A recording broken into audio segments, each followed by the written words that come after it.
Il n'y a aucun doute à l'égard de la dévotion de Paul pour le Seigneur. Il savait que dans son cœur, il n'y avait aucune ombre entre lui et le Seigneur. Il n'était pas en révolte contre le Seigneur. Il n'agissait pas à l'encontre de la volonté connue de Dieu. Tout son être était centré sur le plaisir de son Seigneur, avec le désir de lui être agréable. Il savait cela. Mais malgré ce qui était dans son cœur, il a dû faire face à bien des choses. Son ministère était discrédité, son nom diffamé.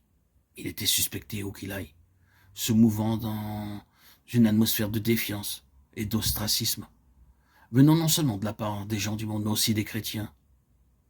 Il n'était pas aimé de tous, pas même par les églises qui avaient dû leur existence à son ministère. Non, cette chose s'était propagée partout, comme une répugnante atmosphère pour détruire cet homme et son ministère. Et nombreux sont ceux qui auraient été contents qu'il soit mort. Il le savait. Et ces formes d'opposition, il les avait rencontrées presque quotidiennement au cours de sa vie. Un homme, un chrétien, qui rencontre des choses comme celle-là, a besoin d'un point d'ancrage. Quand les choses s'abattent sur vous et que le chagrin vous accable, vous avez besoin d'une solide attache. Votre ancre ne sera pas l'auto-justification, car vous n'irez pas bien loin en adoptant cette attitude. La seule ancre qui tiendra dans tout cela sera l'amour de Dieu pour vous. Vous pouvez encore faire des fautes, car nous sommes toujours enclins à penser que Paul ou que les autres apôtres ne commettaient pas de fautes. J'avais l'habitude de croire, lorsque j'étais plus jeune, que c'était indigne de penser que Paul pouvait s'être trompé, ou que tout autre apôtre pouvait s'être trompé ou faire une erreur. Je pensais que ces hommes devaient être infaillibles. Or, c'est nous qui nous trompons quand nous avons cette attitude.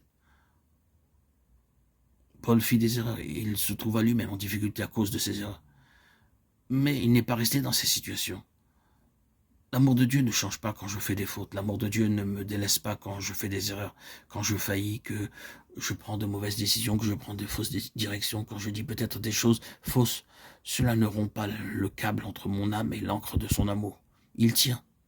Je suis persuadé qu'aucune de ces choses, rien de ce que vous puissiez mentionner dans la création, ne sera capable de nous séparer de l'amour de Dieu, qui est en Jésus-Christ notre Seigneur.